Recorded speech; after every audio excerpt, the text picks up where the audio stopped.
नहीं, वो आपके मजाक को मैं समझ सकती हूँ क्योंकि मैंने भी आपकी पूरी जासूसी और रिसर्च की है। आपने 17 बार डिलीट किया तो मैंने उसको समझा। आप ना मजाक मजाक में बहुत बातें कह जाते हैं। आपने कहा इस देश में चमचों की तो कमी है नहीं, और यहाँ पर ऐसा कैसे हो सकता है कि चमचे ना मिले, और बात कुछ और कह रहे थे और आप खुद ही हंस पड़े मन से। आप इसको यहाँ पर जरा डिकोड कर दीजिए। देखिए, मैं एमएसएमई का मंत्री था, हाँ। तो बाद में मैंने दो काम किए कि रेलवे को बुलाया, कहा तो जो मिट्टी का ये होता है ना, जो उल्लड़ क्या बोलते हैं उसको, कुल्लड़। कुल्लड़, वो कुल्लड़ मैंडेटरी करो। और फिर मैं हवाई जहाज के कंपनियों को बुलाया, मैंने सबको। मैंने बोला तुम ये स्टील के चमचे के बजाय, मैंने आसाम में एमएसएमई से बाम्बू से, अच्छे क्वालिटी का बाम्बू है, उसके चमचे बनाए। और मैंने कहा वो भी चमचे बोले हम चाइना से बुलाते हैं। तो मैंने कहा भैया हमारे देश में चमचों की भी कमी है कि आप चाइना से ले रहे, हम है ना। और चमचा इतना होशियार आदमी होता है, जिस दिन प्याले में चीनी डाल दो वो दौड़ के आता है। तो मैंने कहा हमने 7 यूनिट आसाम में खड़े किए, और आज Indigo, air India, spice airlines में सब बाम्बू के चमचे मिलते हैं, कांटे मिलते हैं। तो ये अच्छा, वो लोगों को रोजगार मिला, बाम्बू से हुआ। क्योंकि आपने इस बात को जोड़ के भी कहा कि आत्मनिर्भर भारत होना बहुत मुश्किल नहीं है, बस हम अपने प्राकृतिक संसाधनों का प्रयोग ढंग से नहीं कर पा रहे। अगर ये दोनों मेल हो जाएं तो आत्मनिर्भर भारत का जो सपना देखा है वो पूरा होना, इसके लिए क्या कर रहे हैं? देखिए, जो पहली बात मैंने कही कि मैं एग्रीकल्चर में ही मैं 80% काम करता हूँ। क्यों करता हूँ? क्योंकि मेरे क्षेत्र में 10,000 किसानों ने आत्महत्या की, और मैं पॉलिटिशियन नहीं हूँ। तो मैंने तय किया कि मैं अपना जो लाइफ है वो इस कॉज के लिए दूंगा। तो मेरा अभी 5 लाख किसानों का ग्रुप है। मैं हर साल एग्रो विजन करता हूँ, 40 वर्कशॉप लेता हूँ, गन्ना है सब जगह, उसकी जितना कुछ कर सकता हूँ। तो मैं ये मानता हूँ कि जल, जमीन, जंगल और जानवर पर आधारित, अब आपने विषय निकाला करके आपको बता रहा हूँ कि हमारे देश से 1952 में गिर जात की गाय ब्राजील में गई थी, और वो 60 लीटर दूध देती थी। और उस गाय का जो बुल तैयार हुआ उसका नाम था टोरेंडो। उसका सीमेंस लाकर हमारे 2 लीटर वाले गाय को दिया तो गोरी हो गई 15 लीटर की। तो अभी हमने एक टेक्नोलॉजी लाई है, एम्ब्रियो ट्रांसफर, जैसे टेस्ट ट्यूब बेबी जैसे। तो एम्ब्रियो ट्रांसफर में क्या हुआ कि हम लोग अभी 2 लीटर की देशी गाय को जब ये एम्ब्रियो ट्रांसफर करते हैं, और उसमें एक नई बात है, जैसे बेटी बचाओ अभियान था, वैसे अब बेटी बचाओ अभियान के गाय के लिए जरूरत नहीं है, गोरी बचाओ, क्योंकि 100% गोरीच होती है। और वो जो गोरी होती है वो 15 लीटर 20 लीटर बढ़ते जाती है। उसकी माँ, उसका जो बुल है, उसकी माँ का दूध कितना उसके प्रोपोर्शन में।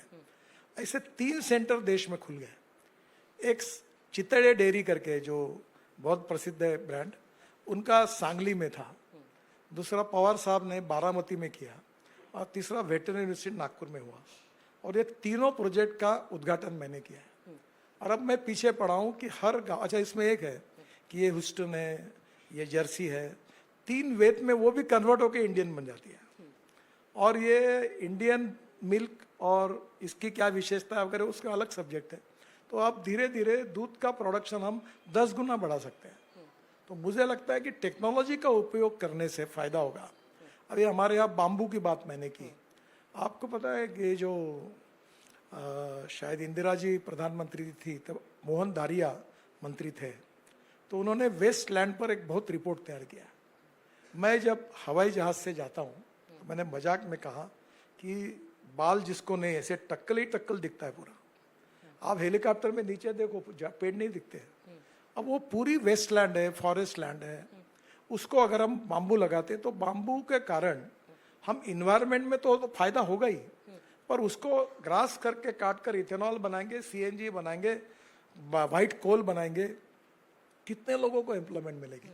तो रूरल एग्रीकल्चर और ट्राइबल इकोनॉमी में वहाँ की स्ट्रेंथ और वीकनेसेस को समझकर अगर हम नीतियाँ बनाते हैं तो मुझे लगता है कि तो 14% जीडीपी ग्रोथ में एग्रीकल्चर का एंड अलाइड इंडस्ट्री का कंट्रीब्यूशन है, वो अगर हम 22% पर लेके जाएंगे तो गाँव में रोजगार निर्माण होगा, समृद्धता और संपन्नता आएगी, और आत्मनिर्भर भारत बनेगा। ऑटोमोबाइल्स के क्षेत्र में जापान को पीछे छोड़ दिया। हाँ, अब चीन और अमेरिका का क्या करें? इनको कब पीछे छोड़ेंगे और ग्लोबल धूम कैसे मचाएगा हमारा देखिए, ऑटोमोबाइल? कब छोड़ेंगे, कौन से तारीख को छोड़ेंगे, 2030 का। देखो ये बहुत कठिन है, इट्स नॉट इजी। ये कठिन है पर इम्पॉसिबल नहीं है। और जिस प्रकार से हमारी इंडियन ऑटोमोबाइल इंडस्ट्री बहुत सुधर गए, मेरे बहुत अच्छे मित्र थे, मैंने कहा तुम तुम्हारे गाड़ी के साथ अमृतांजन की बोतल देते जाओ, मतलब साले कमर इतनी दुखती है। वो बोले क्यों? मैंने बोला तुम्हारे डिजाइन कैसे हैं। अब धीरे धीरे इंडियन कंपनी भी बहुत सुधर गई, उनके भी डिजाइन देखो फर्स्ट क्लास आ रहे हैं, क्वालिटी भी बेस्ट है, एवरेज भी अच्छा है, टेक्नोलॉजी भी बेटर है। तो धीरे धीरे मैं बताता हूँ कि अब मर्सिडीज के चेयरमैन मुझे मिले थे, मैंने उनकी इलेक्ट्रिक मर्सिडीज लॉन्च की। उन्होंने कहा कि इसके बाद हम इलेक्ट्रिक ही बनाएंगे और इलेक्ट्रिक का हमारा मैन्युफैक्चरिंग करने का जो है वो पूरा इंडिया से बनाएंगे और वर्ल्ड में एक्सपोर्ट करेंगे। अभी ये रेंज रोवर ये चेन्नई में बनना शुरू हो गया। तो अब धीरे धीरे वर्ल्ड के सब, एक आधे ब्रांड को छोड़ दो, उनको भी आना पड़ेगा। तो उनको हमने कहा कि ये चाइना में बनाकर यहाँ इंसेंटिव नहीं मिलेंगे, यहाँ इंसेंटिव चाहिए तो यहाँ बनाओ।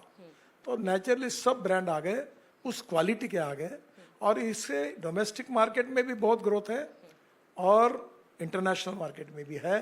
तो ये मुझे लगता है कि मैंने तो उस समय मिलते लोग तो टारगेट देता हूँ 5 साल में, और ये बहुत कठिन काम है, पर जिस स्पीड से ये बढ़ रहे हैं, अपने प्रोडक्ट को सुधार रहे हैं, क्वालिटी सुधार रहे हैं, इनके डोमेस्टिक मार्केट में डिमांड बढ़ रही है। और जेसीबी मालूम है आपको, मेरे आग्रह पर उन्होंने डीजल और सीएनजी के हाइब्रिड इंजन पर जेसीबी बनाया, उनको 1000 जेसीबी का रशिया में ऑर्डर मिला। अब जेसीबी जो है, अमेरिका वाले कहते कि इंडियन जेसीबी हमको भेजो। तो आज धीरे धीरे हमारी यहाँ की कंपनियां स्ट्रांग बन रही है, क्वालिटी में, डिजाइनिंग में एट पार है, कॉस्ट में कम है, और प्रॉफिट दिखता है। तो बताने की जरूरत ही नहीं जी।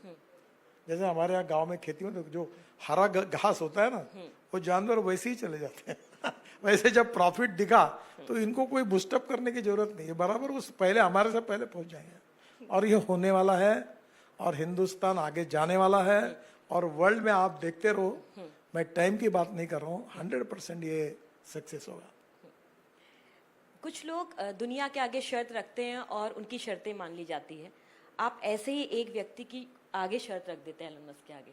वो दुनिया के आगे शर्त रखते हैं कि भाई ये होगा, और आप कहते हैं नहीं ये होगा तब ये होगा। तो ये कैसे? देखो, मैं कोई पर्सनल इंटरेस्ट के लिए नहीं करता। आपको पता नहीं, मैं जब अटल बिहारी वाजपेयी की सरकार थी, कुछ चेहरे तो मैं तब के पहचानता हूँ, तब Praful Patel heavy industries minister थे। तो मैं बेचारा प्रफुल्ल पटेल को कहा कि एक मीटिंग बुलाओ, तो ये सब ऑटोमोबाइल वालों की मीटिंग बुलाई। जैसे ही इथेनॉल का नाम निकाला, सब विरोध करने लगे। मैंने स्कैनिया की 15 बसेस 100% बायो इथेनॉल पर 1.5 साल नागपुर में सक्सेसफुली चलाई। तो अब शुरुआत में क्या होता है, जो कोई भी आउट ऑफ बॉक्स काम होता है उसमें थोड़ा विरोध होता है। तो मैं अब ये ट्रैक्टर वालों को कहा कि तुम्हारा अभी यूरो 6 इमिशन नॉर्म्स की फाइल पड़ी है, रख दी है मैंने। 1 साल में इलेक्ट्रिक ट्रैक्टर, फ्लेक्स इंजन का ट्रैक्टर, सीएनजी का ट्रैक्टर और हाइड्रोजन का ट्रैक्टर सब लाओ, नहीं तो साइन कर दूंगा। बोले 1 लाख रुपए कीमत, बढ़ेगी तो बढ़ेगी, तुम करते हो, हाँ कहो या ना कहो, तो मेरा लिख दो मेरे को। वो लिख के रखा है फाइल पर, 1 साल के अंदर हम देंगे। देखो अब यही बात, ये बैठे, मैं इनकी respect, they are good people. ये जब यूरो 4 में थे हम लोग, इमिशन नॉर्म में, तो मेरे यहाँ ये लोग आकर, अब ये एक बहुत बड़े व्यक्ति, एक कंपनी के एमडी थे, इस क्षेत्र के सबसे बहुत बड़े, वो मेरे मित्र भी थे मुंबई से। वो मेरे को कहे कि होने वाला नहीं है ये, तुम्हारे पास फ्यूल नहीं है, और तुम ये जिद करके बैठे हो कि एकदम जंप मार रहे हो कि ये इमिशन नॉर्म यूरो 4 से यूरो 6 पे जा रहे हो, BS 6। ये संभव नहीं है। खूब विरोध किया इन्होंने। फिर मैंने एनवायरनमेंट मिनिस्टर, पेट्रोलियम मिनिस्टर, तीनों को बुलाया, खूब समझाया। तब आखिरी में मैंने कहा आएंगे तो मेरे साथ, नहीं आए तो घसीटते हुए तुमको ले जाऊंगा। 1 साइड लिया। अब वो व्यक्ति पब्लिकली कहते हैं कि हमें कहीं नहीं लग रहा था कि ये सक्सेसफुल होगा, पर आपने सक्सेसफुल करके दिखाया। तो मैंने कहा ये बात इसलिए सच है कि जब लड़कों को तैरना सिखाना पड़ता है तो उसको बोला उतर पानी में, नहीं डरता हूँ, एक बार ढकल देना उसको तो वो स्विमर अच्छा बन जाता है। तो मैंने केवल ढकलने का काम अच्छे भाव से किया है, बुरे भाव से नहीं। नहीं, मुझे समझ में आ रहा है मुख्यमंत्री का चैम्बर बंद कर लेना, घसीट के नहीं आना, तो मुझे लगता है कि आप टारगेट्स बहुत अच्छे। नेशनल इंटरेस्ट में मेरा तो कोई पर्सनल इंटरेस्ट एजेंडा नहीं है।